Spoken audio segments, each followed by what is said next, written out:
Hi, I'm Jesse Dickinson, a hydrologist with the U.S. Geological Survey. We're here in the San Pedro Basin in southeastern Arizona, and we're going to demonstrate how to measure hydraulic head in an artesian well. The materials needed include a pipe wrench, a plug for the well, a clear plastic column that can be attached vertically to the opening of the well, plumber's tape to ensure a tight fit to the well and to minimize leaking, a pencil or pen if using a water level field form or a device for electronic data entry, a ruler or tape for measuring the height of water in the plastic tube, a level to ensure that the ruler or tape is perpendicular to the land surface. Step 1. Determine you are at the correct well from the well description and locate the documented measuring points and land surface data from well photo or diagram. Step 2.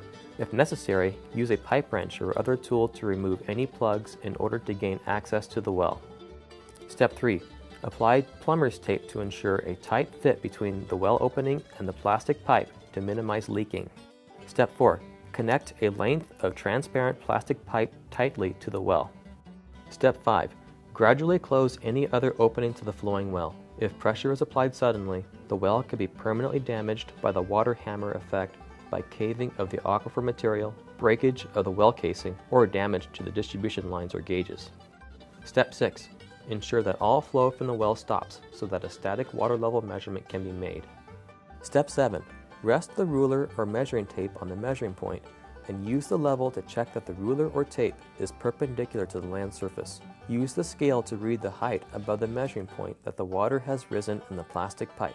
Step 8. Record the date and time of the measurement on a water level measurement field form or a digital screen input form. Because the water level is above the measuring point, this is a negative number. Step 9.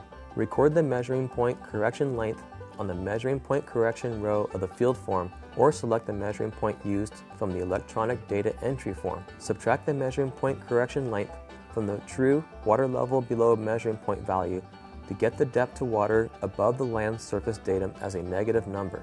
The measuring point correction is positive if the measuring point is above the land surface or negative if it is below the land surface. On the field form, record the water level in the water level below land surface datum column. Step 10. Make a check measurement by performing the previous steps. Record the check measurement on the field form or electronic data entry form. If the check measurement differs from the original measurement by greater than 0.1 or 0.2 foot, continue to measure the water height until the reason for a lack of agreement is determined or the results are found to be reliable. Complete the final measurement for GWSI portion of the paper or digital field form. Step 11. Gradually remove any plugs to the flowing well. If pressure is applied or released suddenly, the well could be damaged. Step 12. Remove the clear plastic pipe from the opening of the well. Step 13. Attach any other plugs to well openings. Keep in mind the following limitations of this method.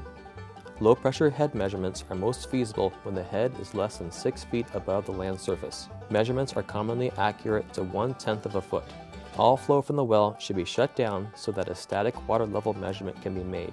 However, the time required to reach a static pressure after flow discontinues may range from hours to days. Since a true static measurement may be impractical, record the time after shutting off the flow for each measurement.